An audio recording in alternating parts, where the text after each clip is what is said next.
There's something hauntingly beautiful about standing in the shadow of an ancient grave, where the air hums with the echoes of centuries-old whispers. These aren't just piles of stone or patches of disturbed earth, they're portals into the minds of people long gone, revealing their deepest fears, their wildest hopes, and their unshakable belief that death was never the end. Today, we're stepping into 27 of these sacred spaces, each one a frozen moment in time, a testament to humanity's relentless obsession with what lies beyond. From the soaring cathedrals of Europe to the hidden crypts of Asia, every burial site we'll explore is a mirror held up to the living, reflecting our ancestors' desperate, creative, and sometimes startling attempts to cheat oblivion. Think about it. Why would medieval cultures spend generations carving elaborate tombs, stuffing them with treasures, or even building entire cities for the dead? It wasn't just about respect or memory, it was about defiance. These sites are battlefields where the living waged war against the unknown, armed with rituals, symbols, and sheer imagination. A king buried with his sword wasn't just being honored, he was being equipped for an eternal fight. A peasant laid to rest with a single coin wasn't just mourned, they were being given passage to a world beyond our own. Every grave, no matter how humble or grand, is a snapshot of a society's answer to life's greatest mystery. What happens when the light goes out? And here's the thing, these aren't just dusty relics of the past. The way we bury our dead today, the way we grieve, the way we cling to rituals and superstitions, all of it is tied to those same primal questions that kept medieval hands chiseling stone by candlelight. So as we walk through these 27 sites, pay attention to the echoes, the fear of being forgotten, the hope of reunion, the terror of judgment. These emotions are as human as breathing. This isn't just a tour of tombs, it's a journey into the heart of what makes us human, and proof that even in the face of death, we've always refused to go quietly. Beneath the rolling green hills of Suffolk, England, lies a secret that rewrote history, the Sutton Hoo ship burial. Picture this, a 90-foot-long vessel, dragged from the river and buried under a mound of earth, transformed into a tomb fit for a king. When archaeologists first uncovered it in 1939, they found not just a body, but an entire world of treasures, golden belt buckles shimmering with intricate designs, silver bowls from distant Byzantium, and a warrior's helmet so iconic it's become the face of the Anglo-Saxon age. This wasn't just a grave, it was a statement. Whoever rested here, likely King Redwald of East Anglia, wasn't just being buried, they were being launched.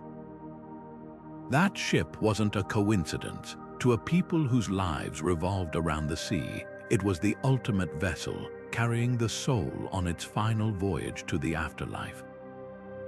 The treasures, they weren't just gifts.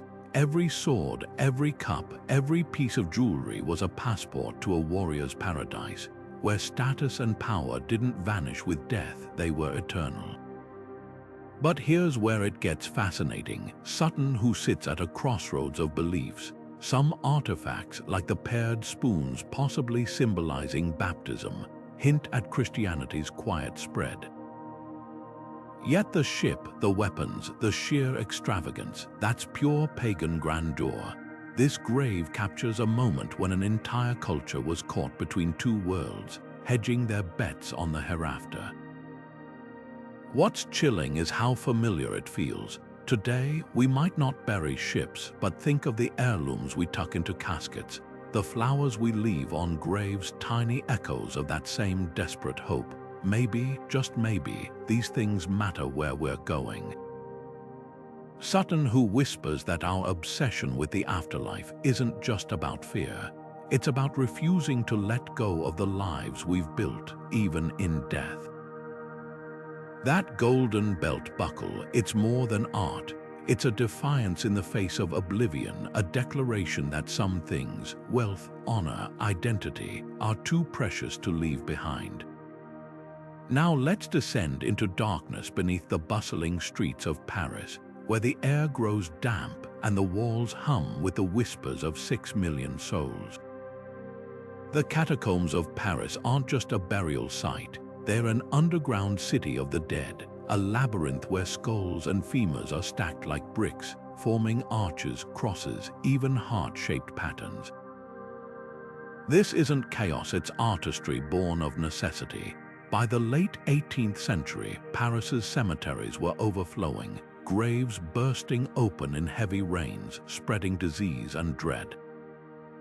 So the bones were moved carefully into the abandoned limestone quarries beneath the city, transforming a public health crisis into something unexpectedly sacred. What's striking isn't just the scale, it's the reverence. Each skull was placed with intention, arranged not as trash but as a testament. Medieval Parisians believed restless spirits could haunt the living if their remains were disturbed, so even in this mass grave there was ceremony. Workers lit candles as they stacked bones, whispered prayers, and left plaques with lines like "Arrête, c'est ici l'empire de la mort," halt, this is the empire of death. These weren't just warnings, they were invitations to remember. The catacombs became a paradox, a place where death was both industrialized and intimate, where anonymity collided with individuality.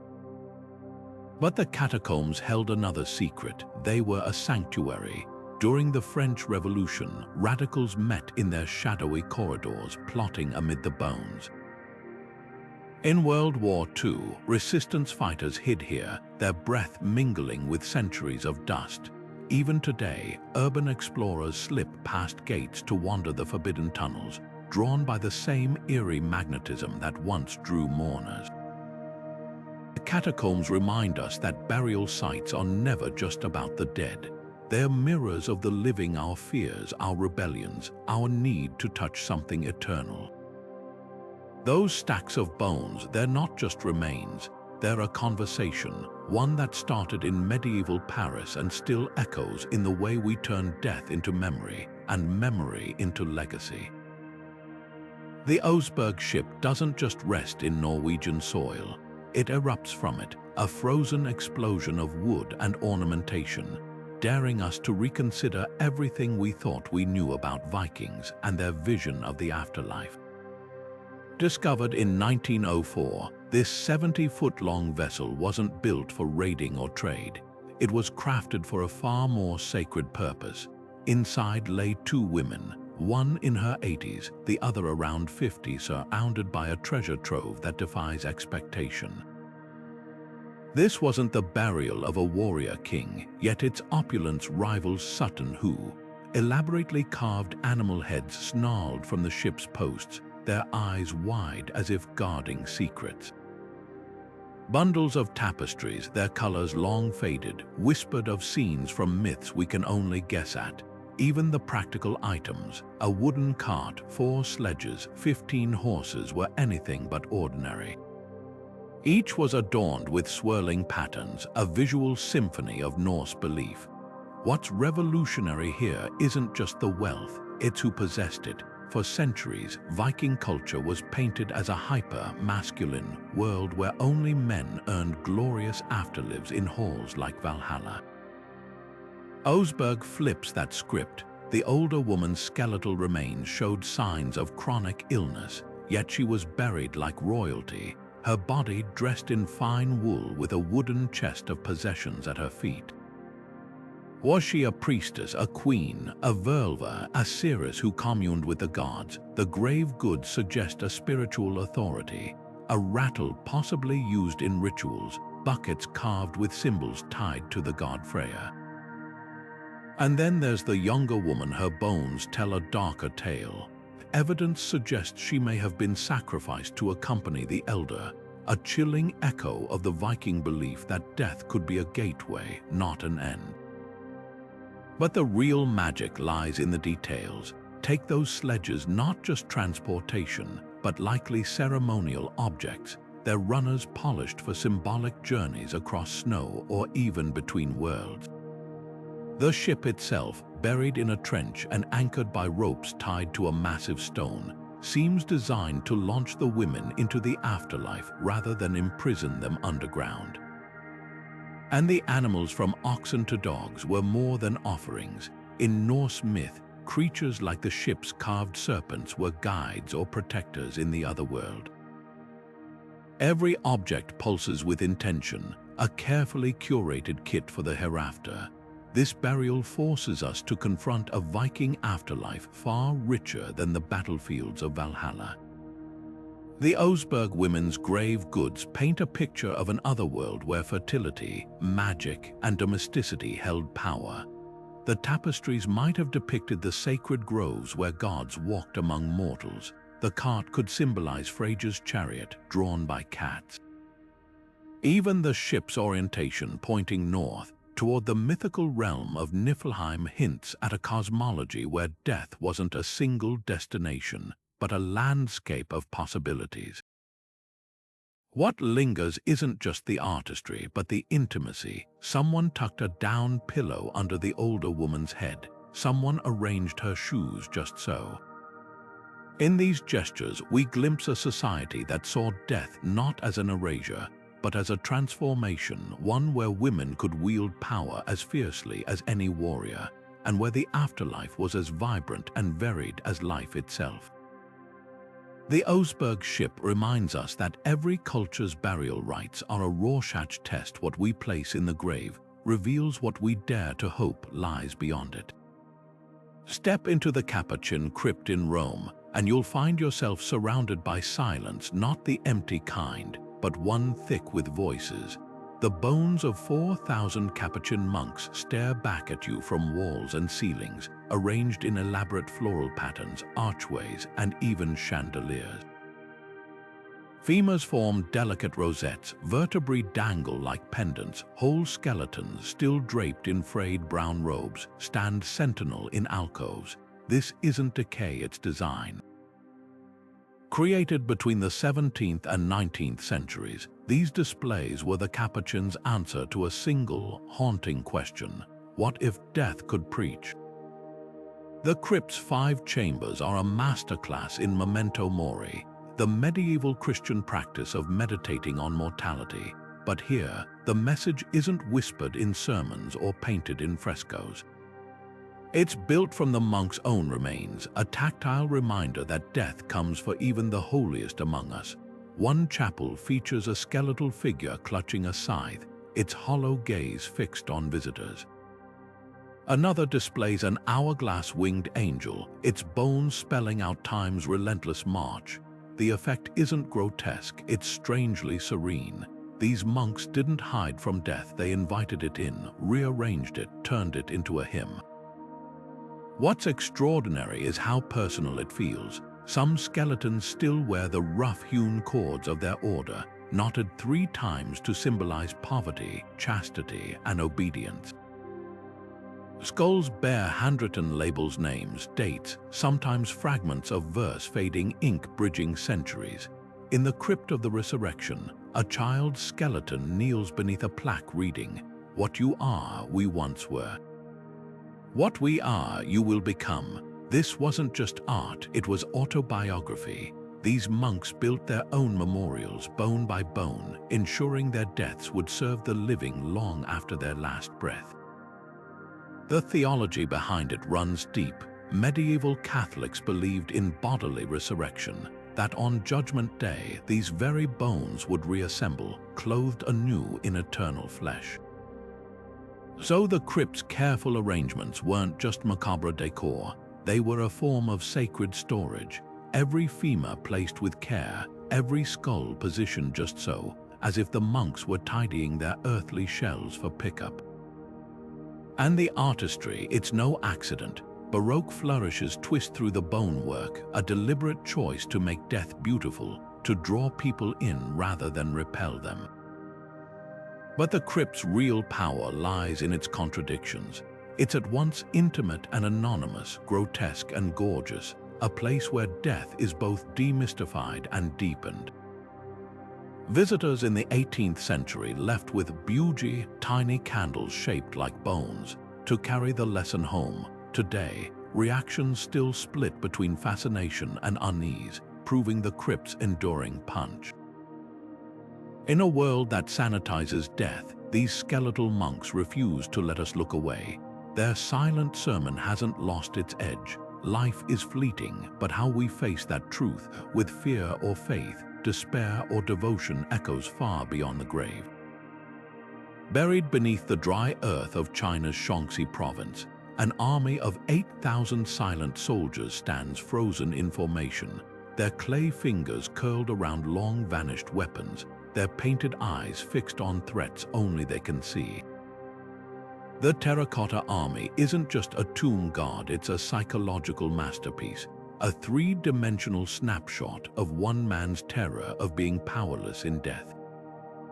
When Qin Shi Huang, China's first emperor, ordered these figures crafted in the 3rd century before the Common Era, he wasn't just planning for the afterlife, he was staging an eternal occupation. Every detail, from the infantryman's layered armor to the archer's tensed stances, whispers the same obsession: control. Even in death, even in a realm no living person could map, he demanded an empire. What's staggering isn't just the scale, but the specificity. Each face is unique, molded with distinct brow ridges, cheekbones, even ear shapes. Some say they were portraits of real soldiers, their likenesses drafted into eternity. The horses' flaring nostrils and veins-threaded hides suggest they were mid-gallop when the earth swallowed them whole, and the weapons real. Bronze swords still sharp enough to draw blood, crossbow triggers engineered for precision. This wasn't symbolism, it was a functional military, buried standing because their emperor refused to believe death disarmed him. But Qin Shi Huang's paranoia ran deeper than his clay battalions. Legends claim his tomb, still unopened at the mound's heart, contains rivers of mercury, a map of his kingdom in shimmering poison, and booby traps meant to slaughter grave robbers. Medieval rulers would later echo this obsession, from the crypts of Europe stocked with swords to the Viking chiefs buried with axes. The message was universal: the afterlife wasn't some peaceful paradise. It was a battlefield where you'd need every advantage. The Terracotta Army's true revelation isn't about one emperor's ego, it's about the human condition. Across cultures, we've armed our dead because we assume the next world will be as fraught as this one. Medieval peasants tucked knives into coffins to fend off spirits. Japanese samurai were buried in full armor, their helmets turned westward to face the Pure Land. Even today, soldiers are sometimes buried with insignia or medals, tiny echoes of that ancient impulse to stand guard forever. The Terracotta Army takes that fear and monumentalizes it, proving that for all our progress, we still grieve like ancients, preparing our loved ones not just for rest but for war. Yet there's a haunting vulnerability beneath all that militarized splendor. However meticulously crafted, the soldiers couldn't prevent the rebellion that toppled Qin's dynasty within years of his death. Their chipped paint and broken limbs, some shattered by the very uprisings they were meant to deter, tell a darker truth: you can't conquer mortality with clay and bronze. What endures isn't the emperor's power, but the artist's hands, the fingerprints pressed into wet clay 2,200 years ago, still visible if you lean close enough. In the end, the Terracotta Army survives not as a testament to one man's might, but to the countless unnamed hands who shaped eternity, one soldier at a time. Deep in the Czech countryside, a modest chapel hides a secret that turns visitors to stone not from fear, but from awe. The Sedlek Ossuary doesn't just house bones, it transforms them into something transcendent. 40,000 skeletons meticulously arranged into chandeliers that drip with femurs, pyramids of skulls stacked like cannonballs. even a coat of arms crafted from pelvic bones. This is mortality reimagined as high art. The effect isn't morbid, it's strangely harmonious, as if death itself has been invited to sit at the artist's table. The story begins with soil, a handful of earth brought back from Golgotha by a 13th century monk, sprinkled over this patch of land until the ground itself was considered holy. Soon, everyone wanted to be buried here. Plagues and wars swelled the graveyard until the bones overflowed, piling up like autumn leaves. Then came the woodcarver František Rint, tasked in 1870 with solving the problem. His answer turned chaos into cathedral. What's mesmerizing isn't just the craftsmanship, it's the duality. A chandelier containing every bone in the human body isn't just a macabre centerpiece, it's a meditation on fragility and permanence. The Schwarzenberg family coat of arms, rendered in ribs and finger bones, isn't just heraldry, it's a wink at nobility's fleeting nature. Even the garlands of skulls framing the altar feel less like threats and more like invitations. Look closely. This will be you one day, but the ossuary's power lies in its contradictions. Gothic arches soar above bone-filled barrels, as if heaven and decay share the same roof.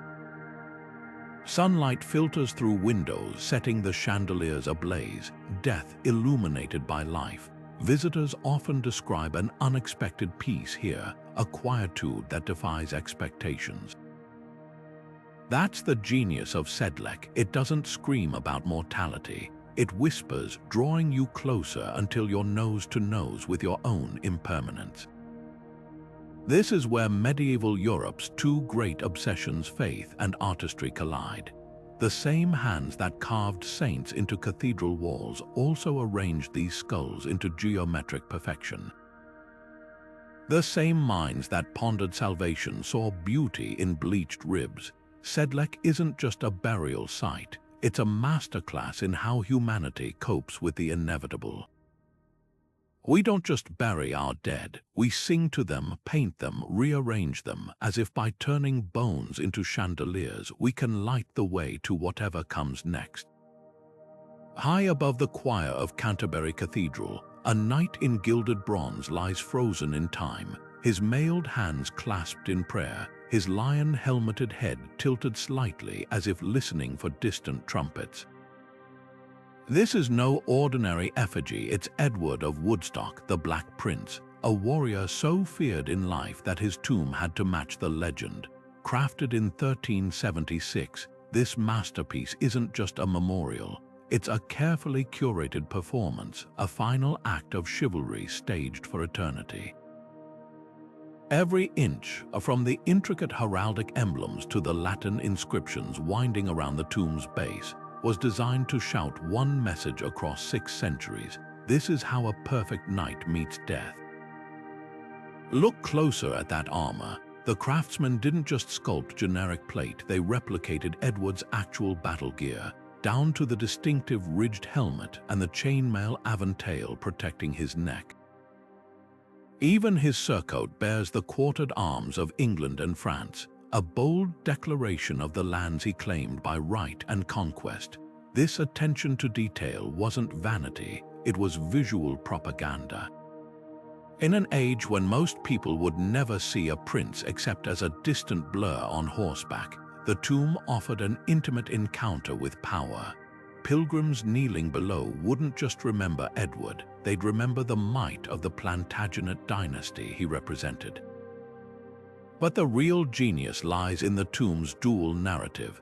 The Black Prince earned his ominous nickname through brutal tactics at battles like Poitiers, where he slaughtered thousands and captured the French king. Yet his effigy shows no bloodied sword, no triumphal stance, just serene piety. The Latin inscription spells out the contradiction. Such as thou art, sometime was I. Such as I am, such shalt thou be. Here was a man who spent his life waging war, yet chose to be remembered in the soft glow of sanctity. That tension between the butcher of Limoges and the penitent knight was deliberate. Medieval tombs weren't just truthful records, they were redemption arcs cast in metal and stone. What's most striking isn't the effigy itself, but what hangs above it. Suspended like a spectral banner are the Black Prince's original battle relics, his helm, gauntlets, and a shield so weathered you can almost hear the arrows thudding against it. These weren't trophies, they were sacred objects, the medieval equivalent of a saint's relics. By displaying them alongside his idealized likeness, Canterbury created a three-part sermon: the brutal reality of war, the battered armor; the polished ideal of knighthood, the effigy; and the promise of salvation, the chapel's stained glass bathing everything in celestial light. This tomb's legacy ripples far beyond Canterbury. You can see its DNA in 100 knightly effigies across Europe, each one borrowing Edward's crossed-legged pose or praying hands. Even modern military memorials, from Arlington Cemetery to the Tomb of the Unknown Soldier, echo its blend of personal heroism and collective myth-making. The Black Prince understood something timeless. How we bury our warriors reveals how we reckon with violence. His solution: gild the steel, soften the scars, and let the legend, not the bloodstains, have the last word. The Tolund Man doesn't look dead. His eyelids rest as if in sleep, his stubble still rough across his jaw, the noose around his neck almost delicate, a braided leather whisper of violence. Pulled from a Danish bog in 1950, his 2,000-year-old body is so perfectly preserved you can count his eyelashes.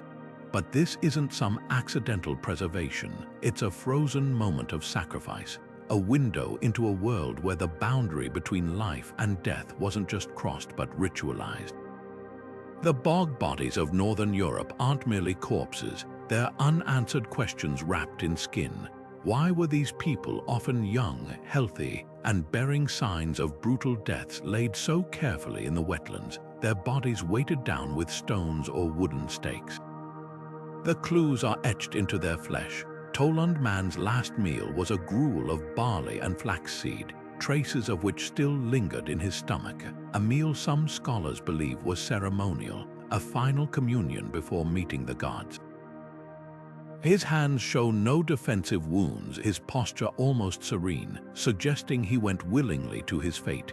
Contrast that with Idgirl, a Dutch bog body found with her hair half-shaved, a possible mark of disgrace, and a woolen band still tight around her throat.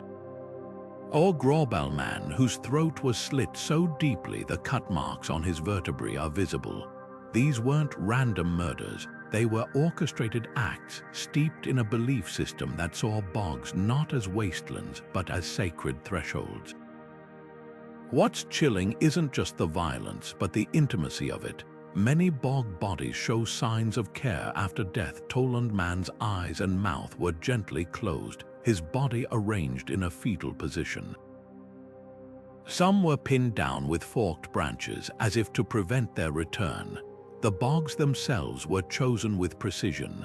These waterlogged, oxygen-poor environments were nature's perfect preservatives, turning human remains into time capsules. But for the Iron Age people who placed them there, the bogs were more than practical. They were liminal spaces where the veil between worlds grew thin. To sink a body into the peat was to send it directly into the arms of the divine. The absence of grave goods speaks volumes. Unlike Viking chiefs buried with swords or pharaohs entombed with gold, these bodies were sent off with nothing, or worse, with the tools of their demise. This suggests a darker facet of afterlife beliefs. Perhaps these individuals weren't destined for a warrior's paradise or a sunlit field. They might have been offerings, their deaths a form of communication with forces beyond human understanding. Tolund Man's noose could have been a direct line to Odin, the Norse god who hanged himself on the world tree for wisdom. The bog's tannins, staining the skin the color of old bronze, might have been seen as a form of purification, stripping the dead of their humanity to make them fit for the gods. These bodies force us to confront an uncomfortable truth. Not all afterlife beliefs were about comfort. For some cultures, death was a negotiation, a transaction where human life became currency. The precision of the violence, the specific ways these people were bound, strangled, or bled hints at a ritual script we've only glimpsed. And the bogs, with their eerie ability to hold onto the dead, became collaborators in these acts, swallowing sacrifices whole and guarding them until modernity pried them loose. When we look at Tolund Man's face, we're not just seeing a preserved body. We're seeing faith made flesh, the moment where a person became a prayer. The pyramids of Giza don't just dominate the skyline, they warp time itself, casting shadows that stretch across centuries to touch the tombs of medieval kings. When you stand before these monumental tombs, built over 4,500 years ago, you're not just looking at ancient history. You're witnessing the blueprint for humanity's obsession with eternal grandeur, a template so powerful it echoed in the vaulted cathedrals and royal mausoleums of the Middle Ages. The pharaohs who commissioned these colossal structures weren't just building graves, they were constructing stairways to the stars, their smooth limestone casings reflecting sunlight like beacons meant to guide their souls to the heavens. That divine ambition didn't die with the last pharaoh. Fast forward to medieval Europe, where kings like Charlemagne and Henry VIII constructed elaborate tombs not just to house their bodies, but to stage their apotheoses, their transformation into something beyond mortal. The pyramids' influence whispers in the towering spires of Westminster Abbey, where monarchs were buried beneath effigies that showed them not as they were in life, but as they hoped to be in eternity, crowned, sceptered, and sanctified. Even the pyramids' hidden chambers and labyrinthine passages found their echo in medieval crypts, where false doors and concealed compartments tried, often in vain, to outwit grave robbers. The fear was universal. If the body was disturbed, the soul's journey might be derailed. Medieval scholars, poring over fragmentary texts about Egypt, spun wild theories about the pyramids' purpose. Some claimed they were Joseph's granaries from the Bible, storing not grain but divine wisdom. Others believed they housed the secrets of alchemy or geometry, their perfect angles holding keys to the universe. This blend of fact and legend only amplified their mystique, turning the pyramids into a mirror for medieval Europe's own anxieties and aspirations about death. If the pharaohs could cheat oblivion with mathematics and stone, why couldn't a Christian king do the same with relics and prayer? But here's what the pyramids reveal that's even more profound. The human need to build our way into immortality isn't about vanity. It's about vulnerability. The pharaohs stocked their burial chambers with food, furniture, even miniature armies, not because they thought they'd throw banquets in the afterlife, but because the thought of lack was unbearable. Medieval tombs overflowed with candles, incense, and saintly relics for the same reason.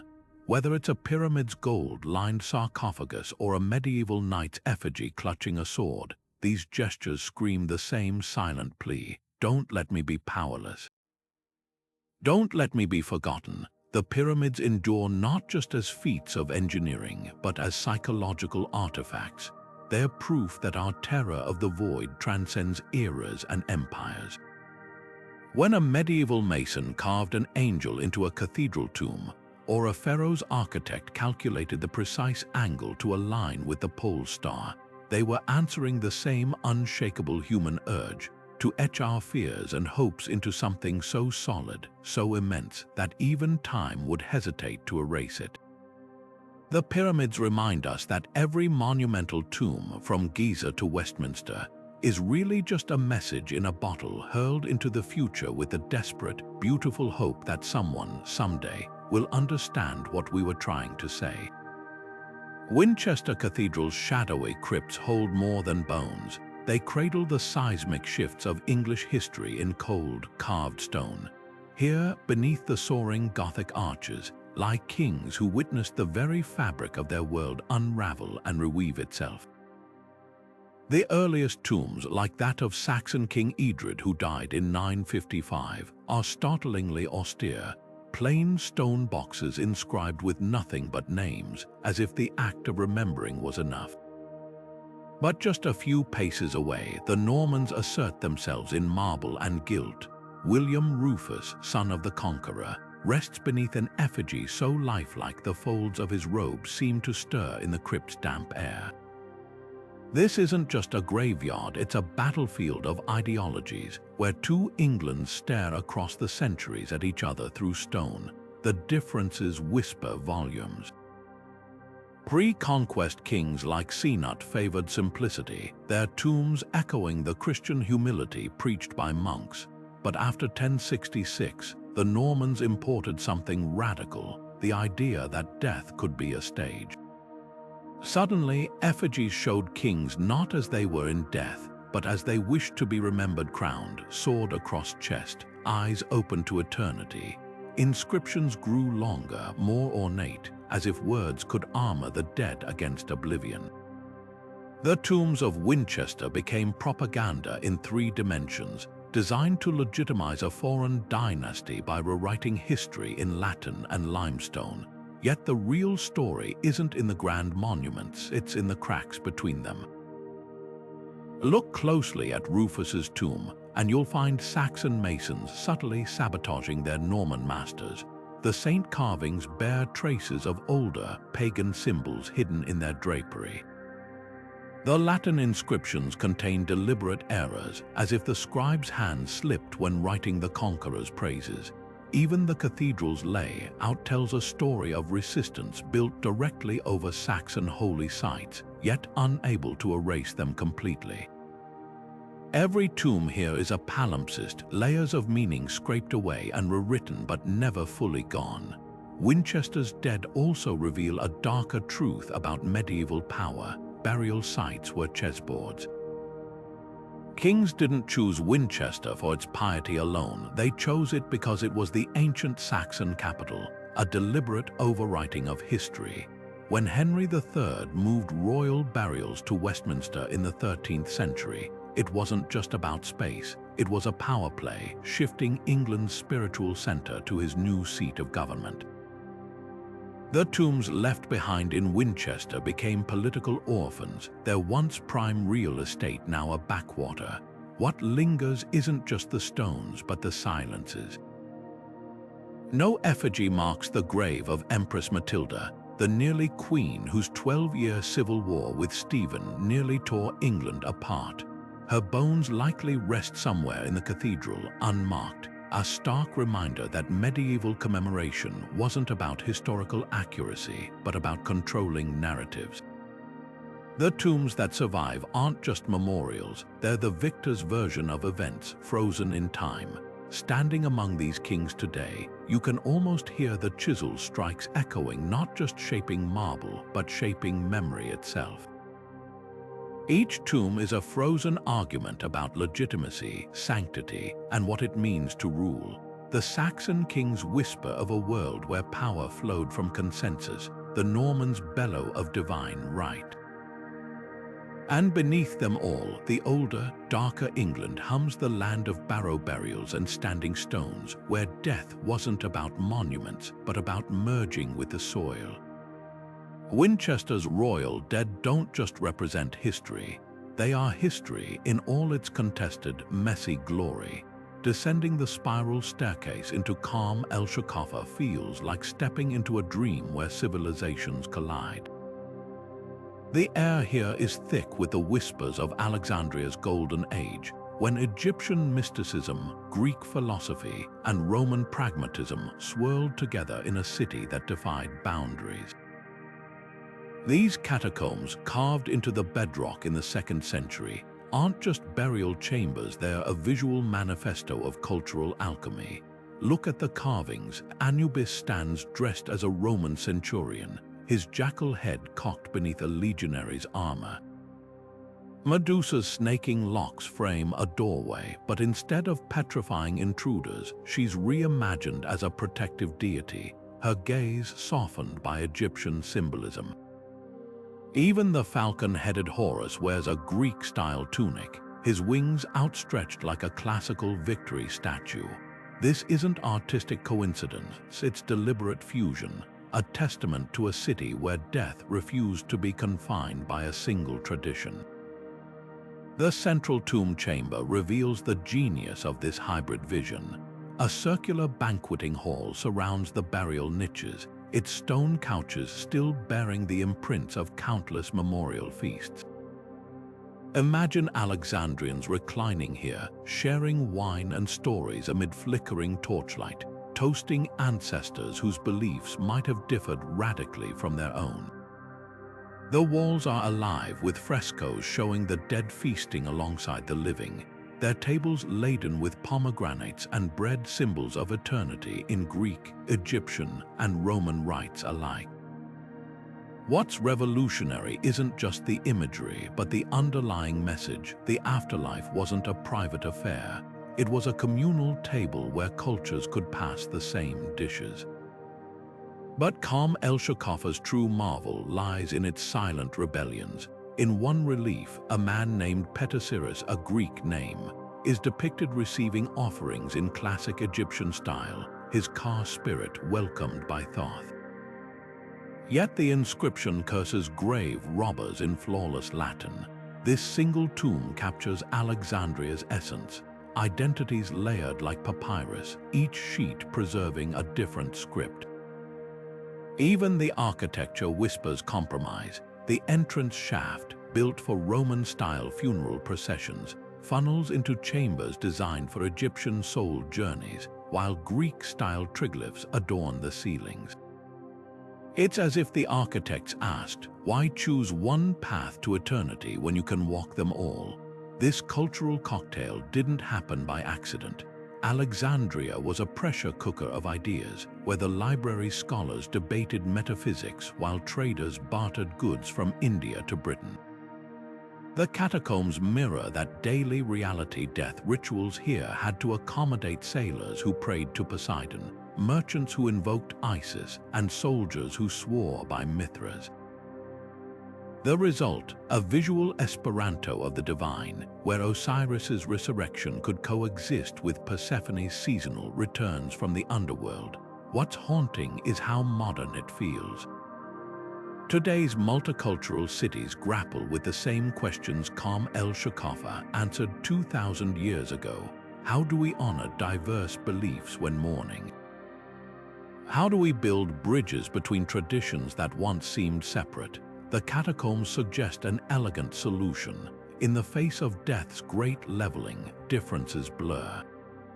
A Greek child buried here might clutch an Egyptian Ushabti servant figurine in one hand and a Roman coin for Charon in the other, prepared for every possible afterlife because love refused to gamble with their journey.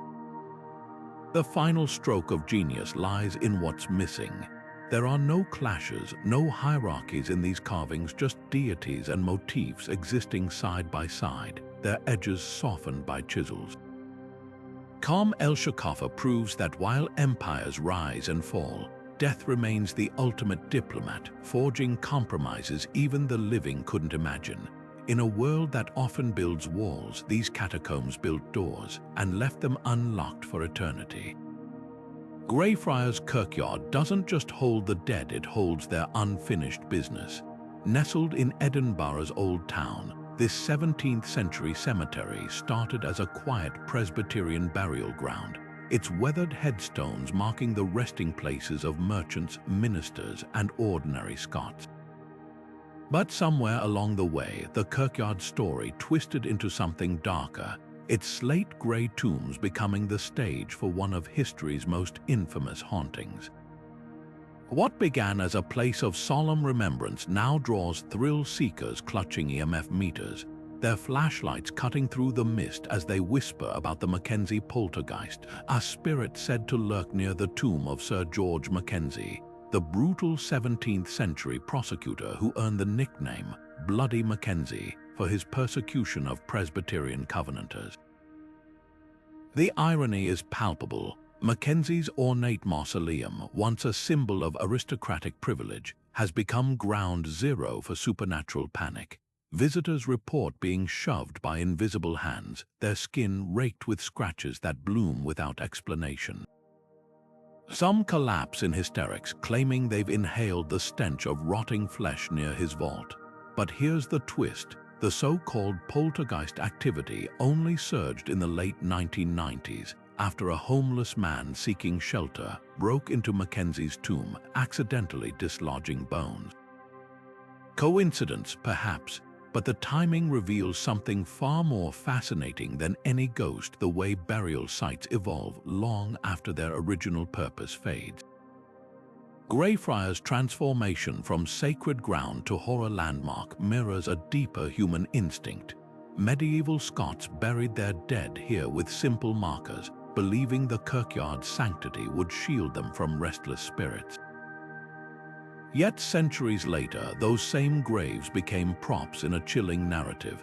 Take the Black Mausoleum. Its wrought iron gates now padlocked after countless visitors claimed they triggered paranormal attacks. Or the grave of Greyfriars Bobby, the loyal Skye Terrier who supposedly guarded his master's tomb for 14 years. A heartwarming legend that obscures the fact the dog likely just scavenged scraps from kind-hearted mourners. The kirkyard stories, both tender and terrifying, prove that burial sites are never static. They're palimpsests, their meanings were written by each generation's fears and fantasies. What's most revealing isn't the hauntings themselves, but why they stick. The Mackenzie poltergeist legend borrows from a medieval playbook: vengeful spirits, desecrated remains, the blur between justice and cruelty. These tropes resonate because they tap into universal anxieties: the fear of unresolved trauma, the terror of being powerless against unseen forces.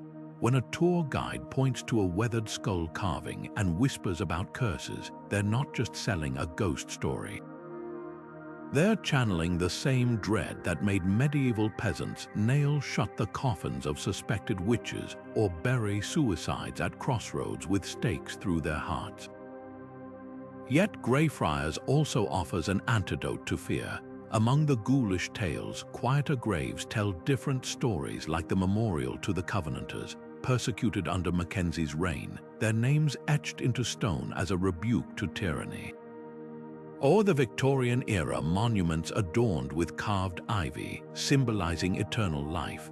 These markers, often overlooked by ghost hunters, whisper a counterpoint to the poltergeist hysteria. That remembrance, not fear, is the truest way to commune with the past.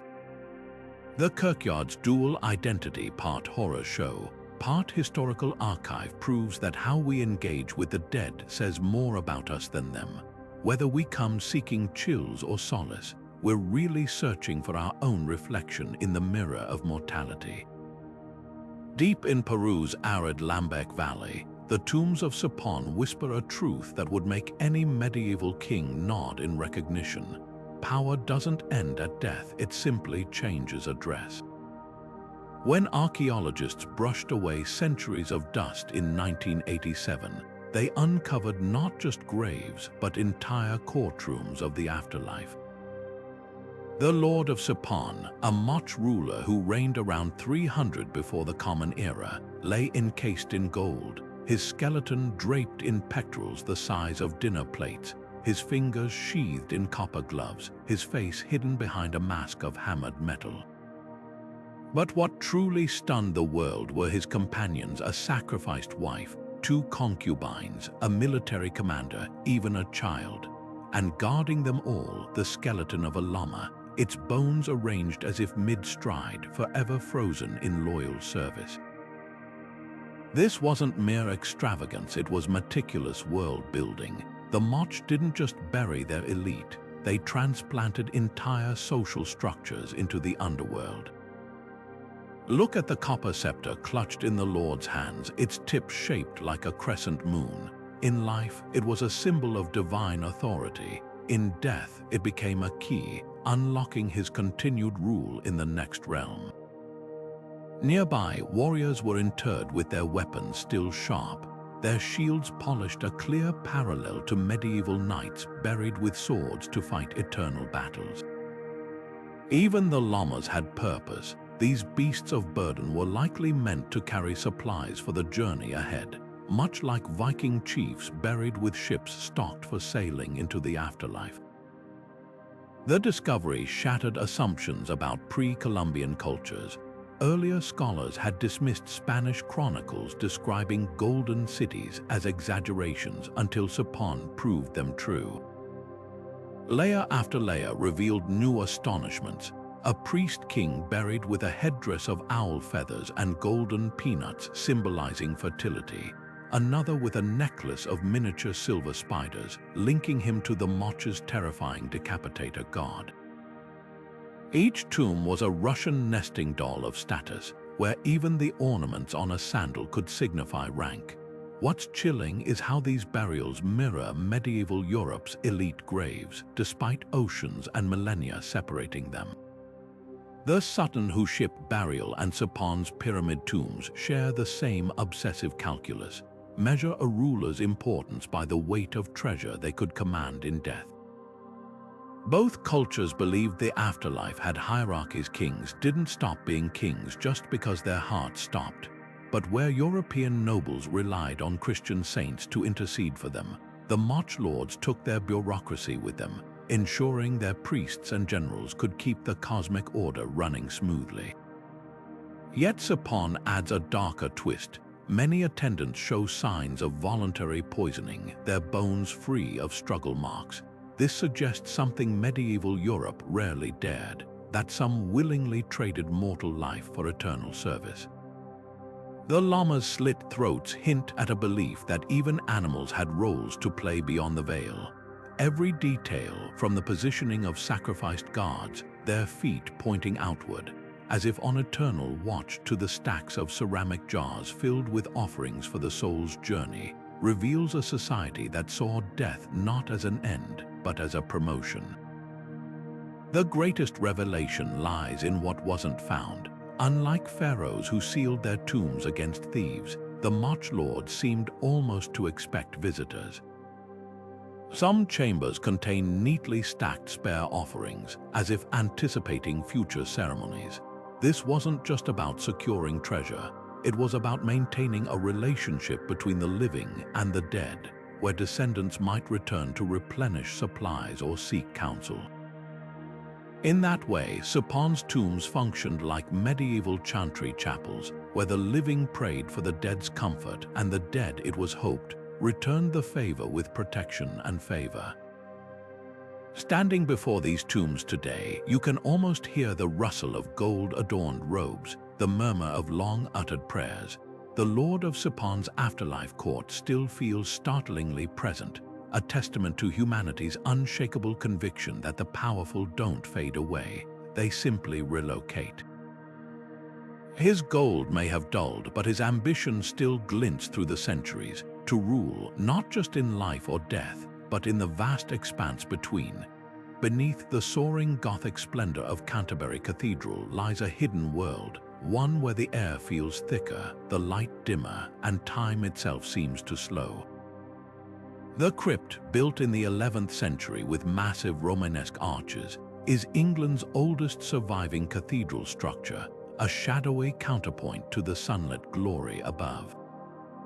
Here, the weight of centuries presses down on every stone, and the boundary between sacred and profane blurs in the flicker of candlelight.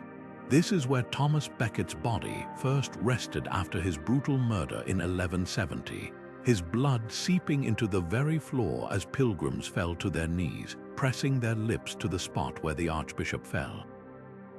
Even now, 800 years later, you can trace the grooves worn into the stone by countless hands, centuries of desperation, devotion, and whispered prayers etched into the rock like braille. What makes Canterbury's crypt extraordinary isn't just its age or its famous martyr. It's the layers of humanity preserved here. Look closely at the pillars, and you'll find medieval graffiti, crosses scratched by crusaders before they sailed for Jerusalem, merchants' marks left by wool traders praying for safe passage, even crude doodles of ships and animals from bored choir boys. These aren't vandalism, they're visceral connections to the past, proof that even in this holiest of spaces, people remained stubbornly, beautifully human. The crypt didn't just house saints, it sheltered sinners too. During the Reformation, when Henry VIII ordered Becket's shrine destroyed, the crypt became a refuge for forbidden Catholic worship, its hidden corners echoing with Latin chants and the rustle of rosary beads. The architecture itself tells a story of defiance. Those rounded Romanesque arches, so different from the pointed Gothic style above, aren't just aesthetic choices, they're structural survivors. When fire ravaged the cathedral in 1174, the crypt endured, its low ceilings and thick walls outlasting the flames.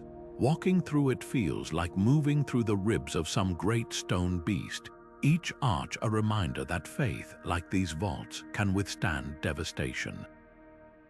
Even the light behaves differently here, filtering through narrow windows in a way that makes the air seem to shimmer, as if the boundary between our world and the next grows thin. But the true magic of this space lies in its contradictions. This is where kings and paupers knelt side by side, where the scent of incense mingled with the damp earth smell of the underworld. In one corner, a modern candle flickers before a statue of the Virgin. In another, a 13th century fresco peels back to reveal even older paint beneath. Canterbury's crypt doesn't just store bones, it stores moments, each one suspended like dust in a sunbeam. When a choir sings here, the sound doesn't echo so much as pool, filling the hollows of the arches until the very stones seem to hum. Perhaps that's why pilgrims still come, not just to see where Becket lay, but to touch something beyond history, a thread connecting their fears and hopes to those of the medieval souls who stood here before them. The miracles attributed to this place, healings, visions, answered prayers, aren't just medieval legends. Even today, handwritten notes tucked into crevices beg for intercession, their folded edges fluttering like the wings of something unseen. The crypt doesn't offer answers, it offers something rarer, the quiet certainty that seeking is itself sacred, and that even in the darkest corners, we're never truly alone. High in Sicily's rocky gorges, where the wind whistles through limestone like a chorus of forgotten voices, the necropolis of Pantalica clings to cliffs like a skeletal hand reaching through time. This isn't just a cemetery, it's a palimpsest of mortality, where over 5,000 tombs carved into the mountainside tell a story that spans 3,000 years. From the Bronze Age to the Middle Ages, generation after generation returned to these same weathered chambers, each leaving behind traces as delicate as fingerprints in dust. The earliest tombs, cut around 1200 before the Common Era, are simple recesses, rough-hewn pockets in the rock where bodies were laid to rest with modest pottery or bronze blades. But walk further and the landscape shifts. Byzantine Christians repurposed these ancient hollows, painting crosses onto walls that once held pagan remains, transforming graves into chapels where flickering candlelight replaced funeral pyres. What's extraordinary isn't just the reuse, it's the reverence. These medieval settlers didn't erase the past, they conversed with it. In one tomb, archaeologists found a 13th century oil lamp resting beside a Bronze Age dagger, as if the two eras had shaken hands across the centuries. Elsewhere, tombs became sheepfolds or storerooms, their original purpose softened but never forgotten. The layers tell a silent epic of farmers taking shelter in ancestral burial caves during Saracen raids, of hermits chanting psalms where mourners once wailed, of a community that saw death not as an ending but as a foundation. The remoteness speaks volumes. Pantalica's tombs aren't clustered near settlements, they're carved into nearly inaccessible cliffs, reachable only by treacherous paths. This wasn't practical, it was profound. Like medieval catacombs hidden beneath cities or Tibetan sky burials placed beyond reach, the distance enforced a sacred boundary. The living could visit, but the dead ruled these heights. Yet even in isolation, the tombs evolved. Some chambers were widened to accommodate Christian rites, their ceilings blackened by centuries of candle smoke. Others bear cryptic carvings, medieval masons adding their own symbols to walls already imprinted with ancient grief. Pantalica's true power lies in its stubborn refusal to be categorized. Is it a necropolis, a sanctuary, a village of ghosts? The answer shifts with every tomb you enter. In one, the acoustics amplify whispers into echoes, perhaps intentional, allowing Bronze Age priests to conjure voices from beyond. In another, a shaft of sunlight strikes the back wall only at midday during the equinox, a celestial clock for rituals lost to time. This place wasn't just about burying bodies, it was about calibrating the human soul to eternity's rhythm. Modern visitors often miss the most poignant detail. Scattered among the grand chambers are tiny niches, child-sized tombs, their openings worn smooth by countless hands. Here, the continuum of loss becomes tangible. A Bronze Age mother laying her infant to rest in the same hollow where a medieval woman would later kneel to mourn her own. Pantalica doesn't just connect us to the dead, it connects us to everyone who ever grieved them across millennia in an unbroken chain of love and longing. The tombs whisper that while empires rise and languages fade, the need to honor our gone but not gone remains the most human instinct of all. The tarmac of a Leicester parking lot seemed like the most unremarkable place to rewrite history, until a team of archaeologists peeled back the asphalt in 2012 and found a king staring back. Richard III's skeleton, curled like a question mark in its shallow grave, told a story far darker than Tudor historians could have dreamed. His spine twisted with scoliosis, his skull cleaved by a halberd's brutal blow. This was a body that had known both pain and violence. But what made this discovery electrifying wasn't just the physical evidence. It was how a monarch buried in haste 5 centuries ago could suddenly force modern England to confront its own myths. The grave itself was shockingly crude, an oblong trench barely long enough for his contorted frame. No coffin, no shroud, just the cold embrace of Leicester's clay. This was no royal burial, it was a hurried concealment, the medieval equivalent of stuffing secrets under the bed. After dying at Bosworth Field in 1485, Richard became the only English king denied a proper tomb, his body stripped and paraded before being dumped at Greyfriars Priory. The message was clear: this man wasn't just defeated, he was erased. Yet the sheer indignity of his burial became its own kind of preservation. While grand tombs crumbled or were looted, Richard's forgotten grave survived intact, waiting beneath car tires and painted parking lines to deliver its truth. Science gave that truth a voice. Forensic analysis revealed not the monstrous hunchback of Shakespeare's plays, but a man whose scoliosis would have given him one shoulder slightly higher than the other. Painful, yes, but hardly the grotesque caricature painted by the Tudors. The wounds mapped his final moments, a slice across the buttocks suggesting humiliation blows, the back of his skull sheared away in a killing stroke. Even his hands showed defensive wounds, proving he died fighting, not fleeing. Here was proof that history is written by the victors, but sometimes the bones talk back. When Richard was reburied in Leicester Cathedral in 2015, the ceremony split public opinion. Should a controversial king accused of murdering his nephews in the Tower be honored with pomp and polished marble? The compromise tomb, a minimalist block of Yorkshire limestone, reflects that tension. No effigy, no regalia, just his name and dates in sober lettering.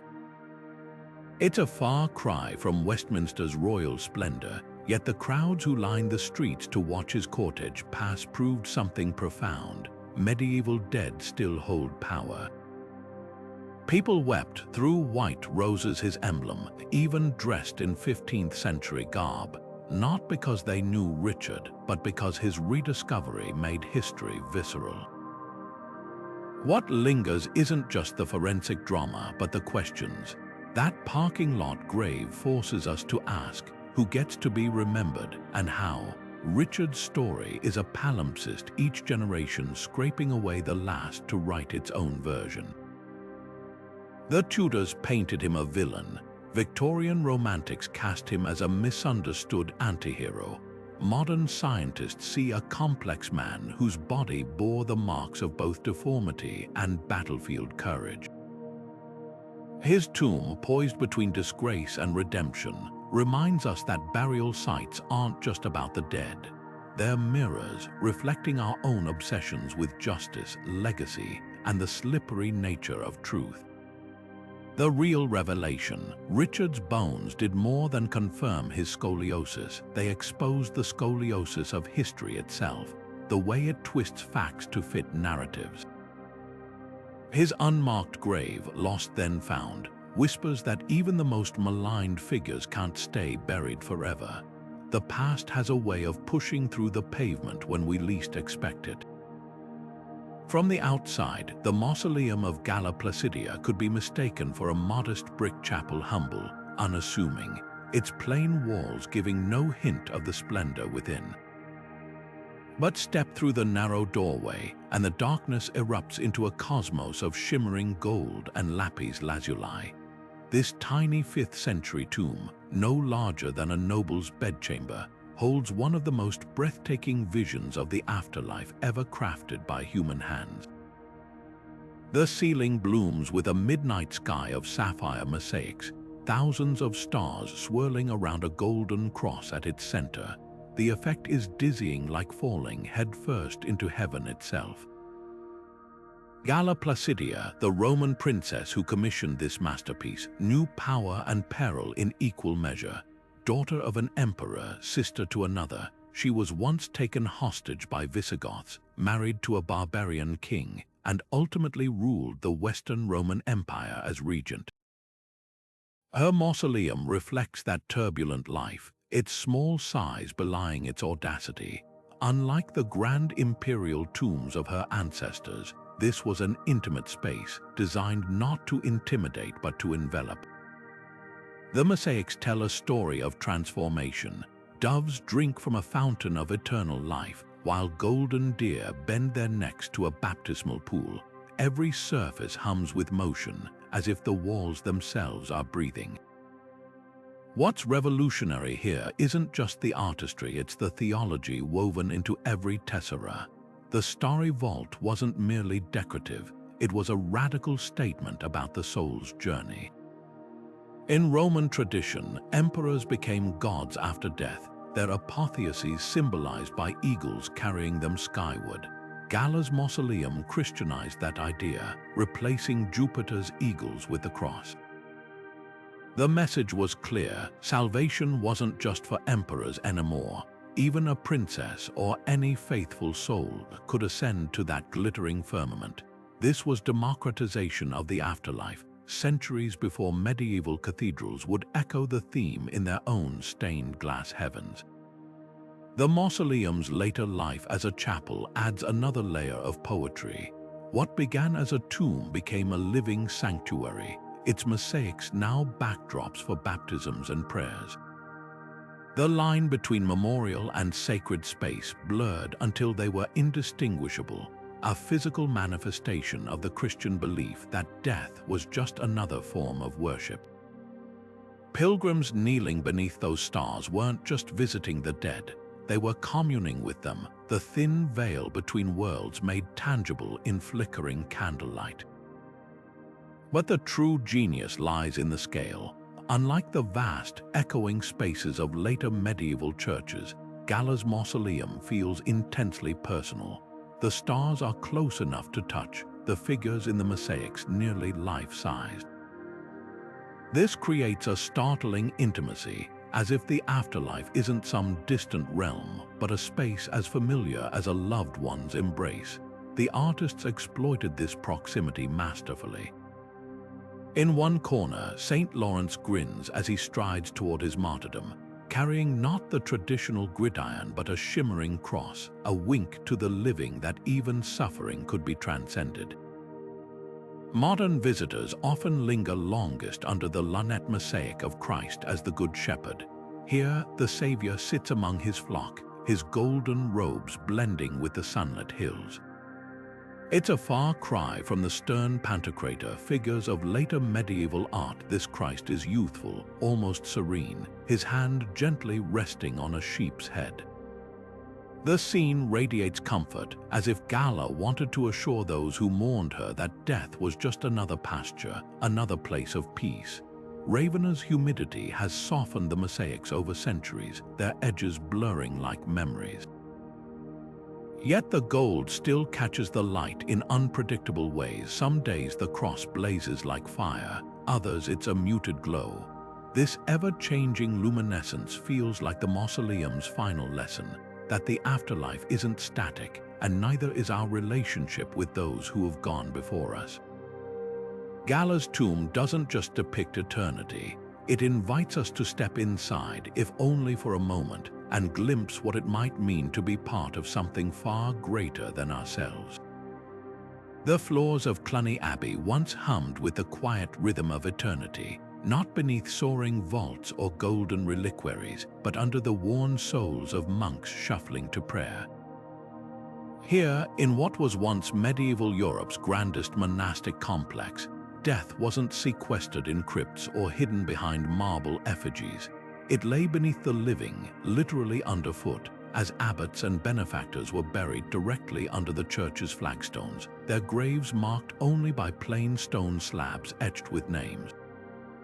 No towering monuments, no gilt-lined sarcophagi, just the whisper of wool robes brushing against carved letters as the brothers walked their daily rounds.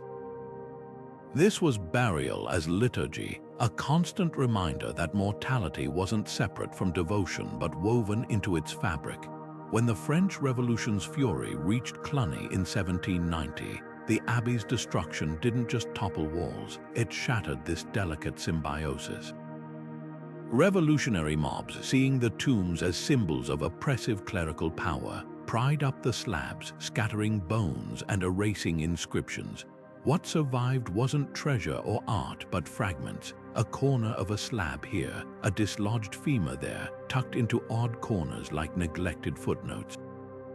The violence of this desecration reveals a bitter irony. The monks who'd embraced humility in death became pawns in a political drama they never foresaw.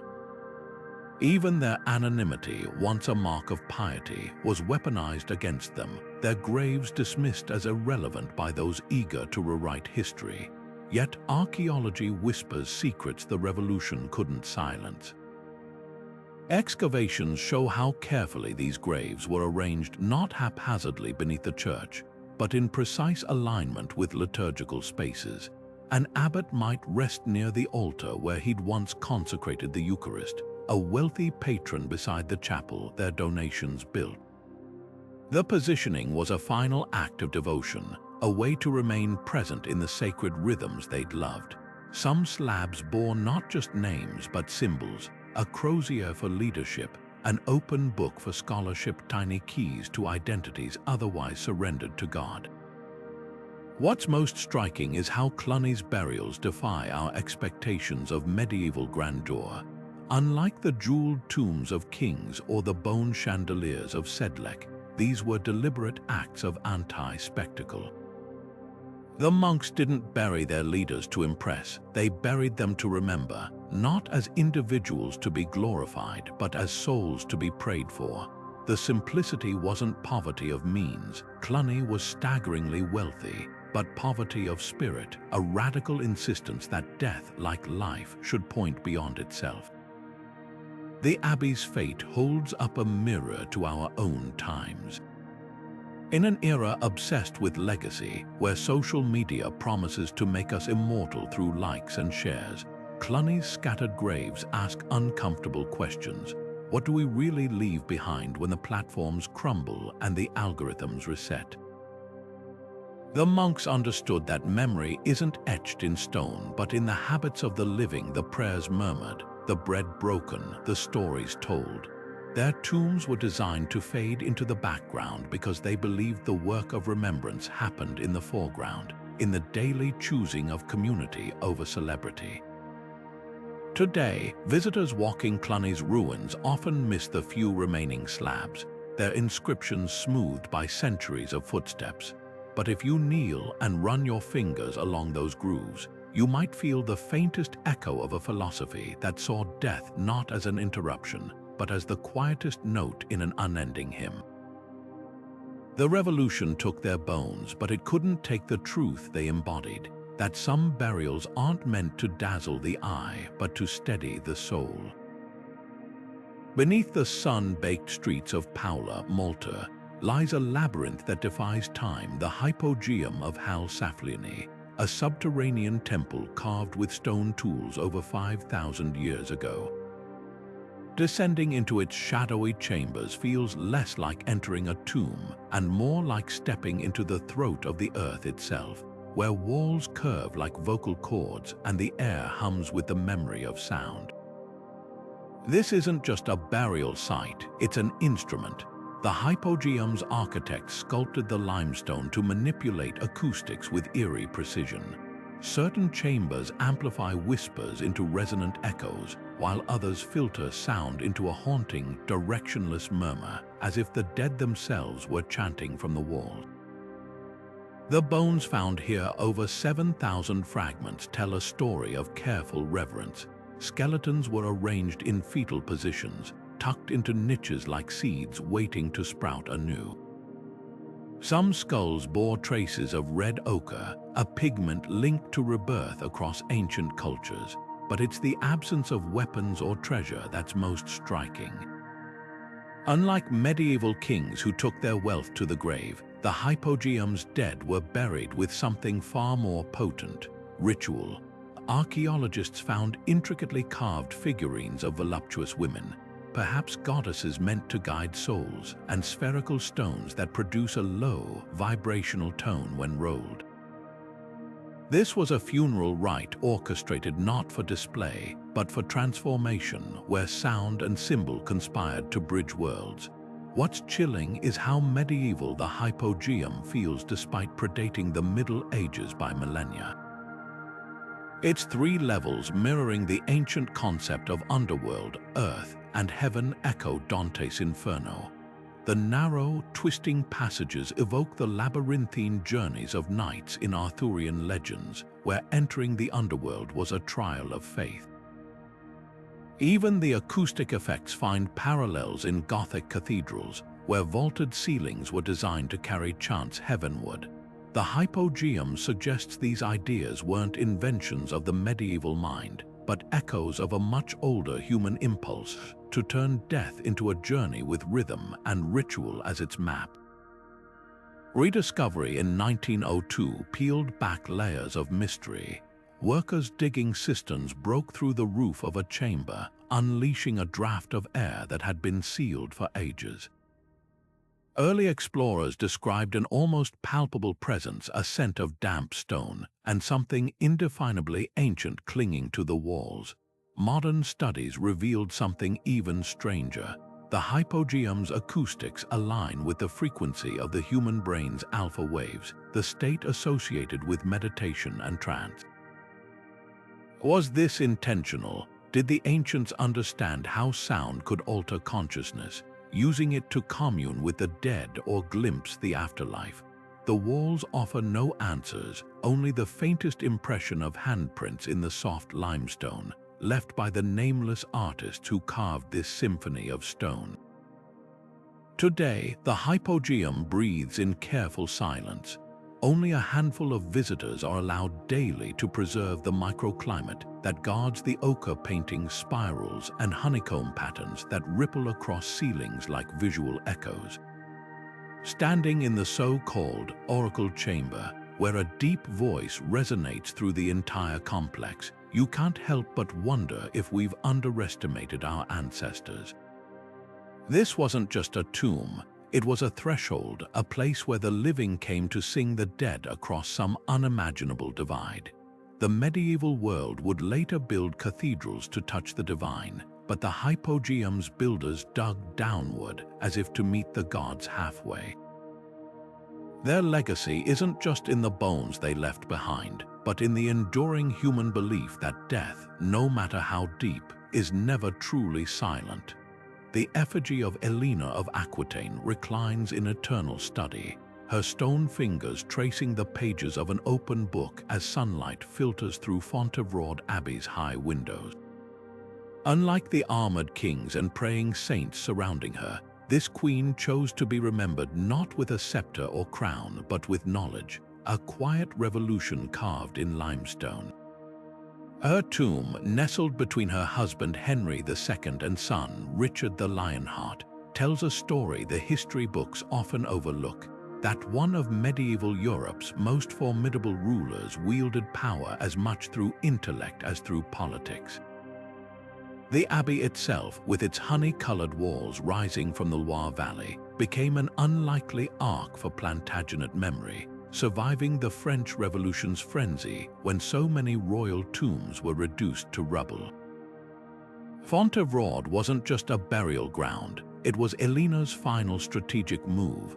After a life that defied convention's queen of both France and England, leader of a crusade, prisoner of her own husband, regent in her 70s, she selected this peaceful retreat as the stage for her legacy. The book in her effigy's hands isn't merely decorative, it's a manifesto. In an era when women's education was often ornamental, Elena famously sponsored troubadours, commissioned translations of classical texts, and turned her court into a hub of poetry and debate. Her tomb's emphasis on literacy whispers a subversive truth that her true weapon wasn't the sword but the word. The abbey's survival is its own miracle. When revolutionary mobs stormed French churches, they often left royal tombs shattered, yet Font-Vraud's Plantagenet effigies endured, possibly because the revolutionaries mistook them for saints rather than monarchs. The abbey's transformation into a prison during the 19th century inadvertently preserved its tombs beneath layers of whitewash and bureaucratic neglect. Peeling back those layers reveals eerie details, the original polychrome paint still clinging to Henry's robe, the delicate floral patterns on Richard's tunic, and the faint smile on Elena's face, as if she alone knew how history would remember her. What's most striking is how Elena's burial appends medieval conventions. Most queenly effigies show women with hands folded in prayer, their piety their defining feature. Elena's active pose, chin resting on one hand, eyes fixed on her book, suggests a mind forever in motion. Even in death, she refuses to be passive. The abbey's other royal women, like her daughter-in-law Isabella of Angoulême, kneel demurely in stone. Elena reclines like a scholar in her study, forever turning the page. Font-Vraud's true power lies in its contradictions. This was a monastery where noble women ruled as abbesses, where queens retired without renouncing influence, where the Plantagenet dynasty's turbulent saga alliances, betrayals, wars was distilled into serene sculptures. The tombs face each other in a silent dialogue. Henry, who once imprisoned Elena for supporting their son's rebellion, now eternally at her side. Richard, her favorite, forever young in stone despite dying in battle. The abbey doesn't just memorialize these figures, it reconciles them, turning family strife into harmony through art. Modern visitors often linger before Elena's effigy, drawn not by the grandeur typical of royal tombs, but by its intimacy. The chisel marks on her book's pages are so precise you can almost hear them rustle. In a final act of defiance against time's erasure, she ensured her most radical trait, her intellect, would outlast the crown she wore. Font-Vraud doesn't just house bones, it safeguards a revolution in stone, one where a queen's legacy was measured not in conquered lands, but in the ideas she refused to let the world forget. Beneath the quiet streets of Royston, England, a hole in the ground leads to a mystery that's been baffling historians for centuries. The Royston Cave isn't just a hollow in the earth, it's a canvas, its walls covered in medieval carvings so precise they seem to pulse under flashlight beams. Knights on horseback charge across the stone, their lances forever poised to strike. Saints stand frozen in prayer, their faces worn smooth by time, but their devotion unmistakable. And then there are the symbols, strange geometric patterns, cryptic crosses, and figures that defy identification, all carved with the care of someone who believed these marks mattered far beyond the confines of this cramped, circular chamber. Discovered purely by accident in 1742 by a workman digging through a market square, the cave's origins are as murky as its dim interior. The most tantalizing theory, that this was a secret stronghold of the Knights Templar, the legendary warrior monks whose sudden downfall in the 14th century left behind trails of unanswered questions. The carvings certainly fit the Templar aesthetic, a mix of Christian iconography and esoteric symbolism, including what some claim are depictions of Saint Catherine and Saint George, both revered by the order. Even the cave's shape, a perfect bell chamber, hints at ritualistic use, as if the space itself were designed to amplify chants or whispered oaths. But here's where the plot thickens. Royston sits at the intersection of two ancient roads, the Eichnield Way and Ermine Street, routes once trodden by pilgrims and soldiers alike. Was this cave a way station for Templars traveling in secret after their order was disbanded? A place to bury their dead beyond the prying eyes of the church, or something even stranger? The carvings suggest a fascination with the afterlife. Figures with upraised arms could symbolize resurrection, while the recurring motif of swords might represent the Templars' belief in a celestial battle beyond the grave. Then there's the eerie practicality of the space. A small niche near the entrance, just the right size to hold a lantern, would have cast flickering shadows across the carvings, bringing them to life in a dance of light and stone. A drainage channel cut into the floor hints at ritual cleansings, perhaps ceremonial preparations for whatever mysteries unfolded here, and the lack of any human remains. That doesn't necessarily rule out burial. Medieval secret societies sometimes practiced symbolic rather than literal interments, using empty tombs as metaphors for spiritual rebirth. What's undeniable is the care taken to hide this place. The original entrance was concealed beneath a millstone, a deliberate choice that speaks to secrecy. Whoever used this cave didn't just want privacy, they needed it. In an era when unorthodox beliefs could mean execution, the Royston Cave feels like a time capsule of forbidden ideas about death, salvation, and what might await on the other side. Modern laser scans have revealed even more carvings hidden beneath centuries of grime, including what might be a depiction of the Holy Sepulchre. Yet for all our technology, the cave refuses to give up its core secret.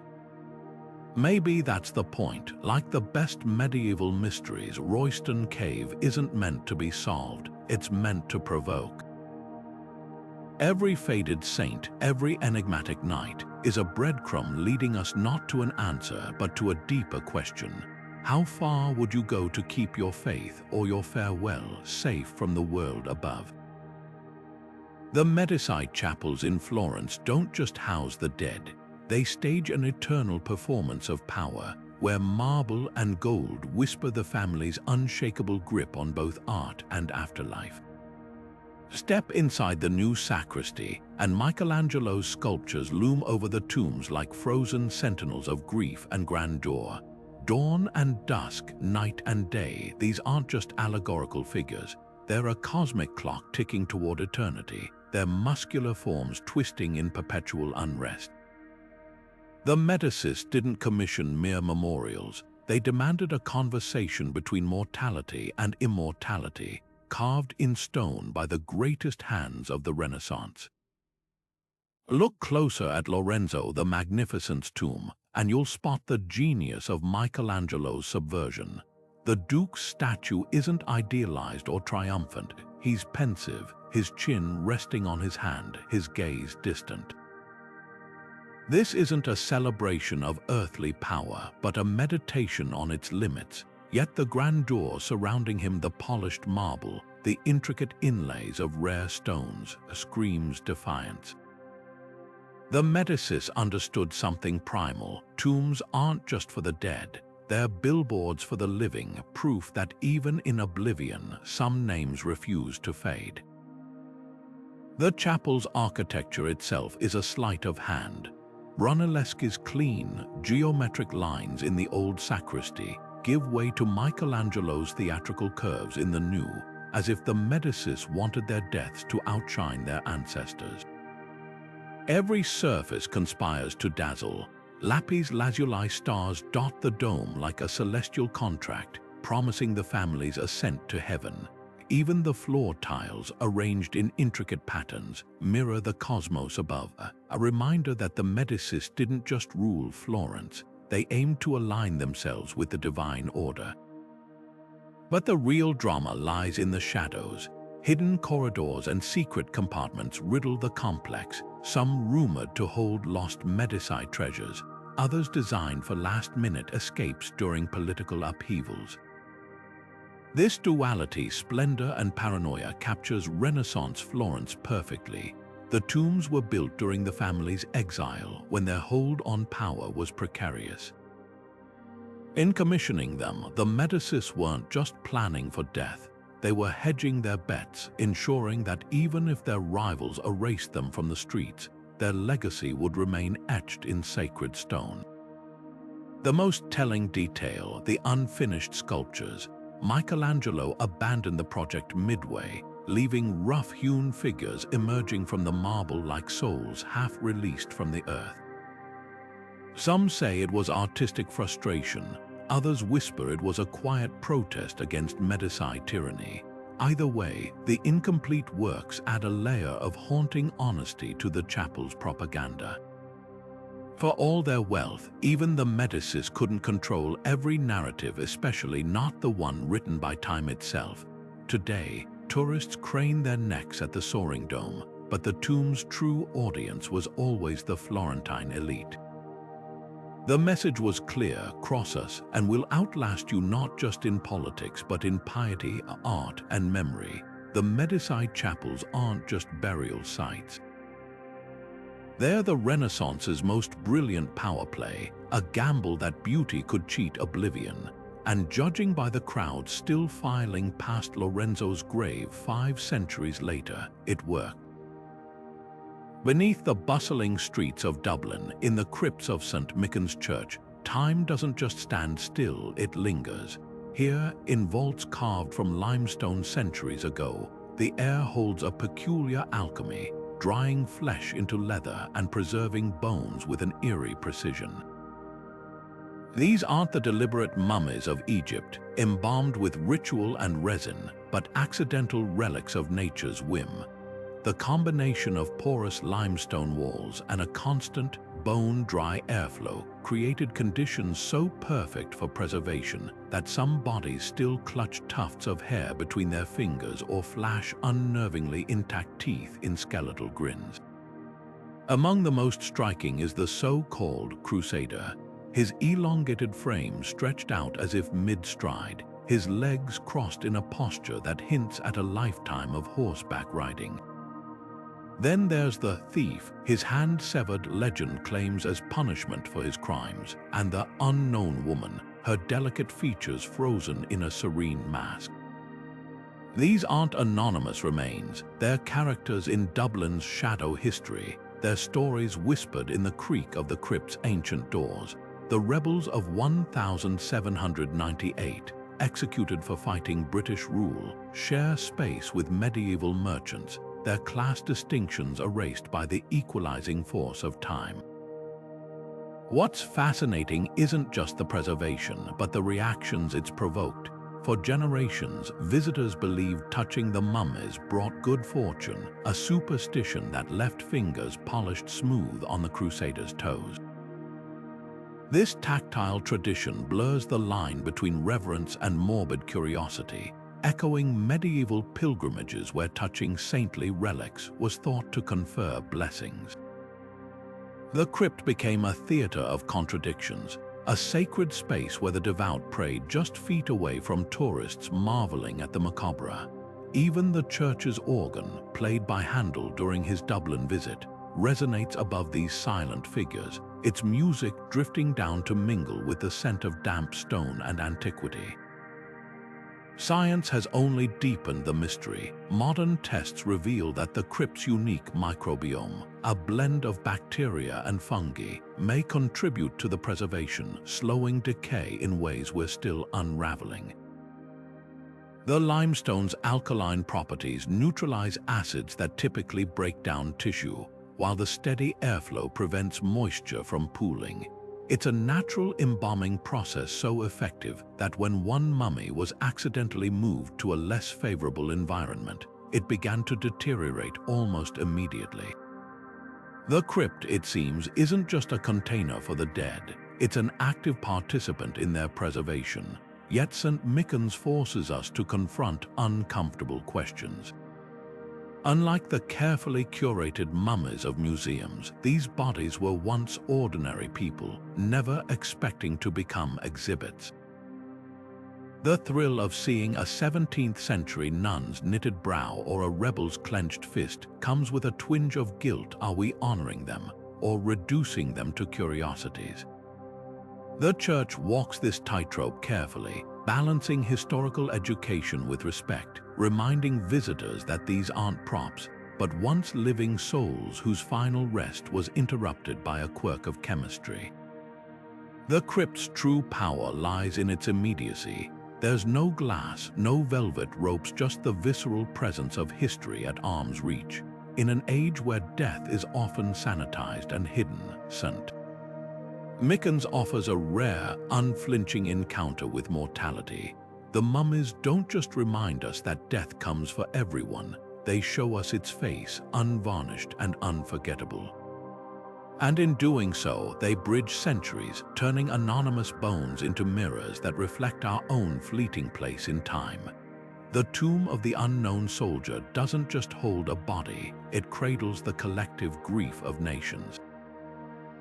Though the concept feels modern with its solemn guards and eternal flames, its roots twist deep into medieval soil. Picture the aftermath of Agincourt or Tolund, where thousands fell anonymously, their bodies piled into pits with no markers but the crows circling overhead. For centuries, these forgotten dead haunted the living, their absence a wound in the fabric of memory. The modern unknown soldier, resting beneath arches of marble and salutes, is their echo, a way to answer the same primal dread that once made peasants light candles for unclaimed bones on battlefields. Medieval Europe had no official tombs for the nameless, but it had rituals that whispered the same longing.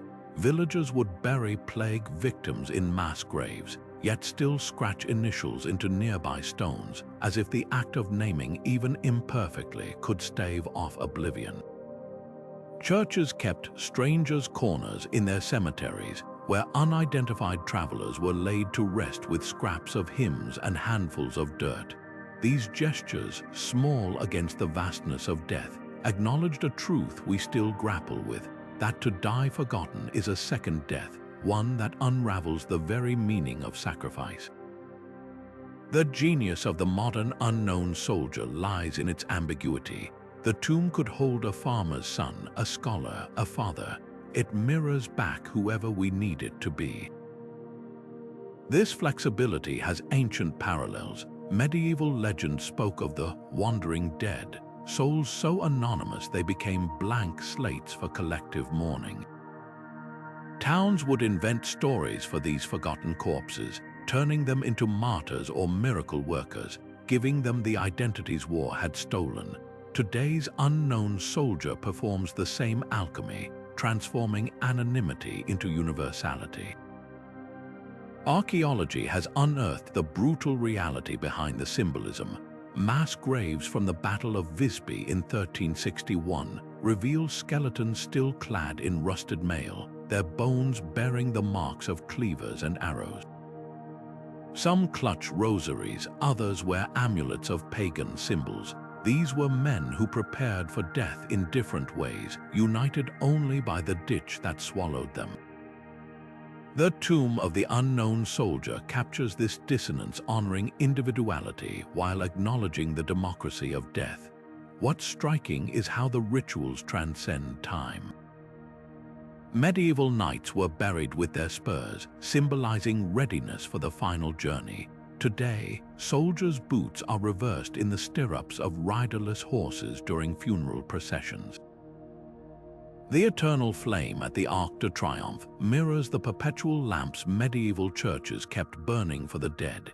Even the guards' precise steps at the Arlington tomb echo the measured pacing of sentinels at royal crypts, their vigilance a bridge between centuries. The tomb's power lies in its silence. Unlike grand monuments that shout a victory, it speaks in the hush of unanswered questions. That empty space, that deliberate anonymity, becomes a vessel for every family's unresolved grief. In the Middle Ages, people believed unnamed dead could haunt the living unless given proper rites. The tomb of the unknown soldier exercises that fear on a national scale, offering a ritual so potent it convinces us no one is truly forgotten. Perhaps that's why these tombs feel sacred even to the secular. They're secular reliquaries holding not bones but belief. The belief that sacrifice matters, that loss has meaning, and that a society can be measured by how it honors those who gave everything yet left no name. Beneath the sun-scorched streets of Rabat, Malta, a hidden world of whispers and faded colors clings to the limestone walls. The Catacombs of Rabat aren't just tunnels for the dead. They're a fragile archive of early Christian defiance, where every brushstroke was an act of faith under threat. Unlike the grandeur of later medieval tombs, these narrow passages feel intimate, almost urgent. The frescoes here saints with wide, staring eyes, scenes of Jonah swallowed by the whale. Crosses disguised as anchors were painted not for glory, but as lifelines for the living. This was art as survival, a coded language of hope scratched into the earth where worshippers could gather in secret, their hymns muffled by layers of rock above. What's striking is the humility of these images. The pigments are earthy and muted, made from crushed local minerals mixed with egg yolk or plant gums. Saints lack golden halos, their faces are rough-hewn, their robes sketched with quick, sure strokes. This wasn't poverty of skill, it was poverty of spirit in the best sense, a deliberate rejection of ornament to focus on raw devotion. The catacomb's most famous fresco, the Agape Table, shows a simple meal of fish and loaves, its lines so unadorned they feel like a direct echo of early Christian gatherings. The message is clear. In death, as in life, these believers sought to mirror the simplicity of Christ's own tomb, but the catacombs hold darker stories in their shadows. Some chambers are barely 3 feet long, their ceilings low enough to brush with an outstretched hand. These tiny niches likely held children, their small bodies curled into the rock as if returning to the womb. High mortality rates meant infant graves were common, yet the care taken here is palpable. Many are clustered near frescoes of the Good Shepherd, a gentle guardian painted to watch over souls too young to understand why they'd been left behind. In one heartbreaking detail, a niche's edge bears the faint imprint of tiny fingers, perhaps a parent tracing a final blessing into the soft limestone. The catacombs' dual purpose as refuge and cemetery reveals a profound practicality. During Roman persecutions, families would slip underground to mourn and worship in the same breath, turning burial rites into covert masses. Passages twist unexpectedly, some leading to dead ends or hidden chambers, a defense against sudden raids. The air, still and cool even in Malta's fiercest summers, carries a scent of dust and old incense, as if the walls absorbed centuries of whispered prayers. What lingers isn't just the art, but the silence between the strokes. These paintings weren't meant to dazzle emperors or outshine rival churches. They were created in near darkness by lamplight for an audience of the faithful and the dead. In their simplicity, they capture a truth later medieval opulence often obscured, that grief and hope are universal, but faith is a fragile flame carried carefully through dark places. The Catacombs of Rabat don't shout their legacy. They murmur it in the language of pigment and stone, waiting for those who kneel close enough to hear. The scent of orange blossoms drifts through the cypress trees as fingers trace the polished marble, reading words carved 6 centuries ago. Hafez's tomb in Shur, as isn't just a grave, it's a living conversation between the poet and the city that refuses to let him go. By day, sunlight filters through latticework, dappling the octagonal pavilion with patterns that shift like the metaphors in his verses. By night, crowds gather with well-worn copies of his divan, reading aloud under the stars as if the words might summon the master himself. This 14th century poet, who wrote of wine, nightingales, and the ache of divine love, built no pyramids, commanded no armies, yet his burial site has become a pilgrimage for lovers and scholars alike, proof that immortality isn't etched in stone, but in the human heart. The tomb's garden is a deliberate echo of paradise, a theme Hafez wove through his poetry like golden thread. Water channels mirror the 4 rivers of Islamic heaven, their reflective surfaces doubling the cypress trees, symbols of eternity in Persian culture. The platform where his sarcophagus rests is deliberately low, forcing visitors to bow slightly as they approach, as if paying homage to both the man and the mysteries he channeled. Even the marble bears inscriptions of his verses, transforming the tomb into a 3-dimensional anthology. Unlike medieval European graves that sought to intimidate with grandeur, Hafez's resting place invites intimacy.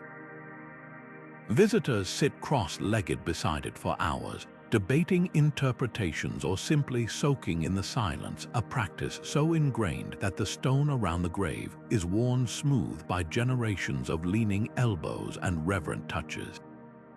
What's extraordinary isn't just the tomb's beauty, but its ritual life. Iranians still use Hafez's poetry for Fal-e-Hafez, a form of divination where they open his book at random, trusting the chosen verse to guide their decisions. This practice often happens at the graveside, blurring the line between memorial and oracle. The poet becomes a companion rather than a relic, his words a bridge between the living and the unknowable. Medieval saints' shrines promised miracles. Hafez's tomb offers something subtler: clarity, comfort, or the occasional uncomfortable truth wrapped in lyrical ambiguity. The tomb itself has been rebuilt multiple times, destroyed by puritanical rulers who feared his influence, resurrected by devotees who couldn't bear his absence. The current structure, erected in the 1930s, blends ancient Persian architecture with modernist simplicity, its 8 columns representing the 8 gates of paradise in Sufi tradition. Yet the essence remains unchanged. Even when the physical tomb was in ruins, people still came, reciting verses to the empty air where they believed his spirit lingered. This persistence reveals a truth about burial sites. Their power isn't in the materials, but in the meanings we attach to them. A pharaoh's pyramid and a poet's garden pavilion serve the same function: to keep memory alive through collective acts of devotion. Hafez's grave also subverts expectations. Unlike the solitary, contemplative mood of European literary tombs, his buzzes with life. Picnics unfold on nearby grass, children chase each other around the cypresses, and laughter mixes with recitations. This isn't disrespect, it's fulfillment. His poetry celebrated earthly joys as pathways to the divine, so the tomb's vitality honors his legacy better than somber silence ever could. The contrast with medieval Christian burials is striking. Where Gothic tombs often depict the deceased in prayer, eyes fixed on the afterlife, Hafez's monument keeps him firmly entangled in the world's beauty, its rose petals and nightingales, its lovers' sighs and shared glasses of wine. Perhaps that's why his tomb feels so startlingly contemporary. The graffiti left by visitors' pencil scrawls of favorite lines. Dates with initials aren't vandalism but participation, a way to add one's voice to the chorus he began. In an age where digital memorials allow endless interaction, Hafez's grave has functioned the same way for centuries. It asks nothing of those who come except engagement, a whispered verse, a moment of reflection, or simply the willingness to sit a while with the idea that art outlasts empires.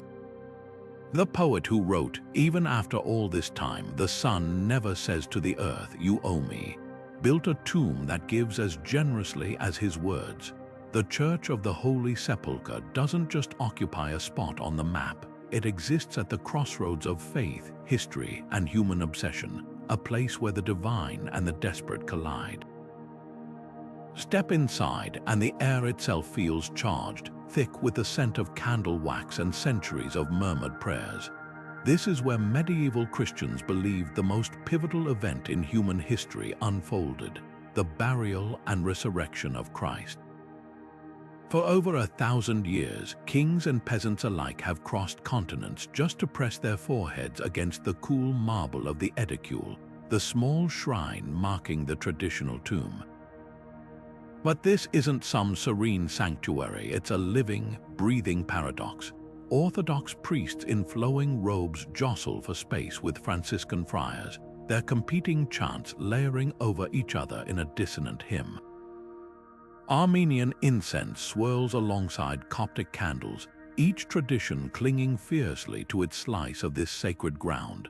The church's architecture tells the story of its turbulent past in jagged layers. Crusader arches loom over Byzantine mosaics, their gold still glinting beneath centuries of soot.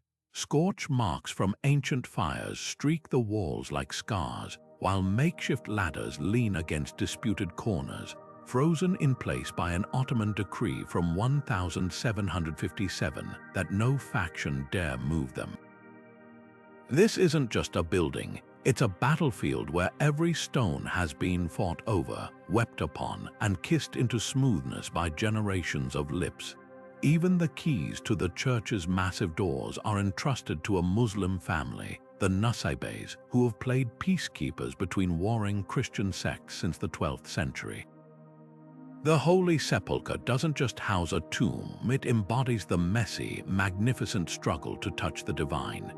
Pilgrims today still kneel at the stone of unction, running their fingers over its rose-colored surface, as if the oil used to anoint Christ's body might still linger. Others wait for hours to crouch inside the edicule's cramped chamber, where a slab of marble covers the original burial bench. The act of touching these surfaces isn't just ritual, it's a visceral attempt to bridge 2,000 years, to feel the texture of a story that shaped civilizations. Medieval pilgrims went further, chipping off fragments of the tomb as relics, forcing the guardians to encase it in marble just to keep it intact. Their fervor wasn't superstition. It was the conviction that this spot held residue of the moment death itself was conquered. What's astonishing isn't just the church's spiritual weight, but its geopolitical shockwaves.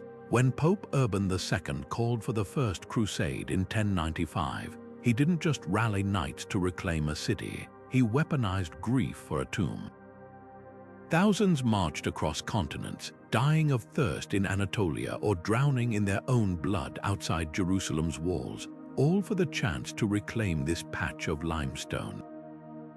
The Crusader kingdom's entire fragile existence hinged on controlling the sepulchre, turning it into both shrine and propaganda piece. Even now, the Church's competing denominations, Greek Orthodox, Armenian Apostolic, Roman Catholic, maintain an uneasy truce, their territorial grudges so finely balanced that a misplaced chair can spark international incidents. Yet beneath the politics and the pomp, something quieter persists.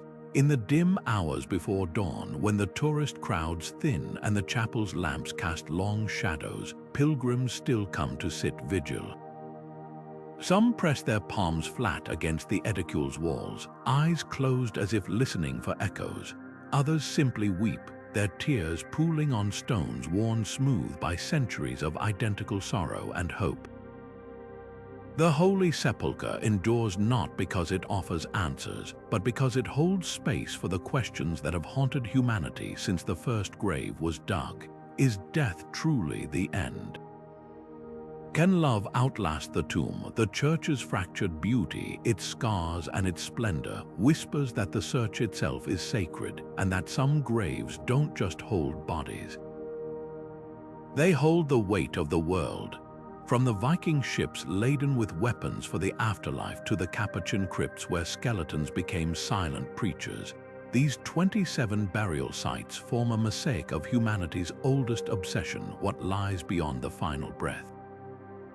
Every civilization, whether piling gold into pyramids or stacking bones into chandeliers, has grappled with the same unbearable truth, that life is fleeting, but the desire to leave a mark is eternal. The medieval world understood this better than most, when a king like the Black Prince commissioned his effigy in full armor, or when the March people buried their lords with entire courts of sacrificed attendants. They weren't just preparing for death. They were staging a rebellion against oblivion itself.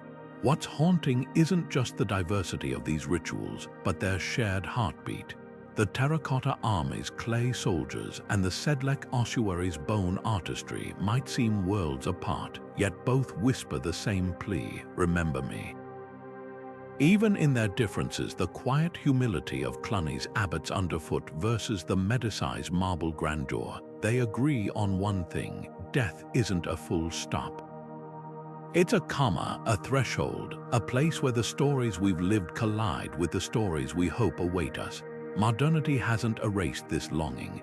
We may not bury ships or stack skulls into pyramids, but we still tuck letters into caskets, stream songs at virtual memorials, and etch names onto cold steel.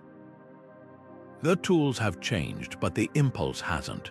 When crowds gathered to watch Richard III's bones reburied in 2015, or when pilgrims still weep at the Holy Sepulchre stone, they're reaching for the same thread that connects every grave in this video: the stubborn refusal to let love or legacy dissolve into dust. These sites are more than tourist stops or archaeological puzzles. They're mirrors. The Tolund Man's serene face, frozen in a bog, asks us how we'll meet our own endings. The Oseberg Ship's lavish grave goods challenge us to consider what we'd carry into the unknown. And the Catacombs of Paris, with their empire of bones, remind us that beneath every era's pomp and power, we all share the same fate and the same hunger for meaning. So the next time you pass a cemetery, slow down. Look past the dates and the names to the stories shouting silently from the stones. Because whether it's a medieval queen clutching a book for eternity or an unknown soldier resting under eternal flame, every grave is a message in a bottle tossed into the future. And the miracle is that we're still here to read them. If you've enjoyed unraveling these whispers from the past, hit that like button and subscribe, because history isn't a closed book. It's a conversation, and you're invited to lean in closer. After all, the dead have so much left to say.